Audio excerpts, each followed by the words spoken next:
બિલ્લી અને ઘડો। એકવાર એક નાની ભૂખી બિલાડી ઘરના અગાસી પર આવી। ત્યાં એને એક માટીનો ઘડો મળ્યો જેનું મોંઘું પાતળું હતું અને અંદરથી દૂધની સુગંધ આવતી હતી।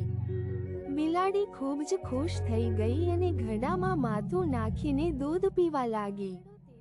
પણ જ્યારે દૂધ પીધી લીધું અને માથું બહાર ખેંચવા લાગી તો તે અટકી ગઈ। ઘડાનું પાતળું મોંઘું તેની માટે મુશ્કેલી બની ગયું। બિલાડી ડરી ગઈ, પણ પછી તેણે શાંતિ રાખી। ઘડાને ધીમે ધીમે જમીન પર વાગાડ્યું। ઘડો તૂટી ગયો। બિલાડી બચી ગઈ, પણ હવે ઘડો નષ્ટ થઈ ગયો। તે દિવસે બિલાડી સમજી ગઈ કે લાલચ વધુ કરવી નહીં જોઈએ, નહીં તો નુકસાન આપણું જ થાય।